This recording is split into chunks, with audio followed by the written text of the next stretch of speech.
मेथी पाणीर चमत्कारी फायदा मूलरू शेष करे एही 10टी बड़ रोग।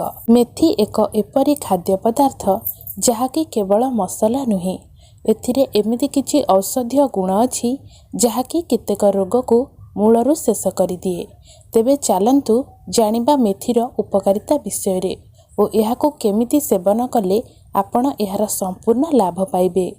मेथी सेवन द्वारा आमर ओजन कम होइथाए कारण मेथीर पानी पीले भोक लगे नहीं। गोटे मास लगातार मेथी पानी जदि पीबे तेबे आपणक ओजन ह्रास होइजिबो।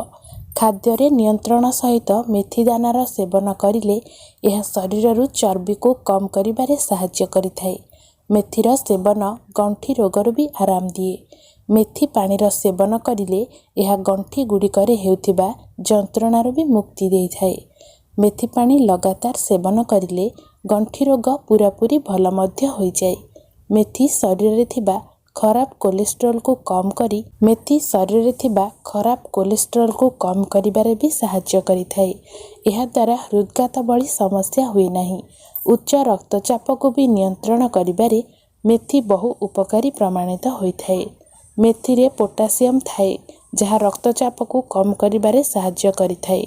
मेथी जोगु कैंसर भली रोगरू भी मुक्ति पाई परिथाउ। मेथी रे प्रचुर परिमाण रे फाइबर रही थाए जहाँ शरीररू विषाक्त पदार्थ को बाहर करी दिए और शरीर को कैंसर भली रोगरू सुरक्षित रखी थाए।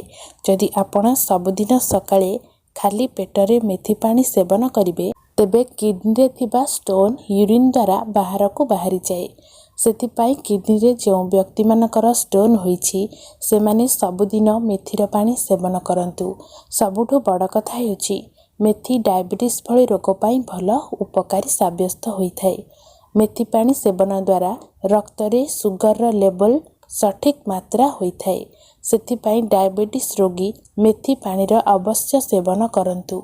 जदि आपणकर डायबिटीज लेवल अधिक अछि तेबे आपण गरम पानी रे गोटे चमच मेथी पाउडर मिसाई सेवन करिले यह आपणक पई बहुत लाभदायक होइथाए। मेथी समस्त प्रकारर त्वचा रोग को मध्य भल करिथाए।